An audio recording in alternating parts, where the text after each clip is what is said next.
Satu persatu jamaah asal Kabupaten Polman dan Mamasa, Provinsi Sulawesi Barat, turun dari bis dan memasuki Aula Arafah di Asrama Haji Sudiang Makassar. Mereka tergabung dalam kloter UPG 22 bersama jemaah lainnya dari Kota Makassar dan jemaah dari Kabupaten Wajo yang tiba pagi tadi dengan total keseluruhan yakni 441 jamaah.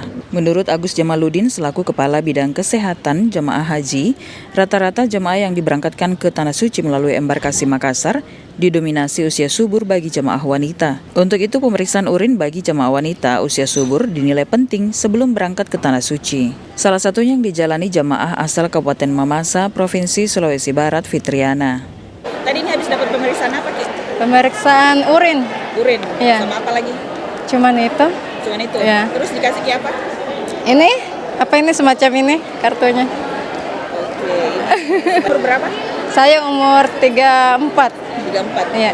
Sementara itu Agus Jamaluddin menuturkan selama pelayanan tes urin yang dilakukan layanan kesehatan asrama haji bagi jemaah calon haji dari kloter pertama didapati sebanyak 6 orang dinyatakan positif.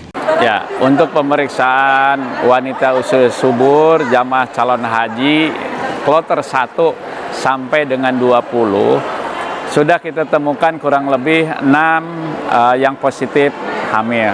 Namun kita harus mengkonfirmasi kembali ke dokter Opjin, sekaligus kita lakukan USG-nya. Kita ingin melihat usia kehamilannya berapa minggu.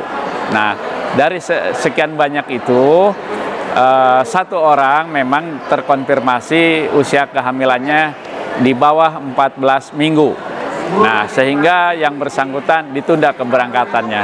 Sementara yang positif yang lainnya setelah dikonfirmasi ke rumah sakit, ya, rujukan, ternyata tidak terlihat kantung kehamilannya sehingga bisa diberangkatkan. Ditambahkan pelayanan kesehatan yang diberikan di Asrama Haji Sudiang Makassar merupakan pelayanan umum untuk memastikan seluruh jamaah layak terbang dan melaksanakan ibadah haji. Bagi jamaah yang harus mengkonsumsi obat khusus dari dokter, Agus juga mengimbau untuk tetap membawa obat-obatan tersebut selama berada di Tanah Suci.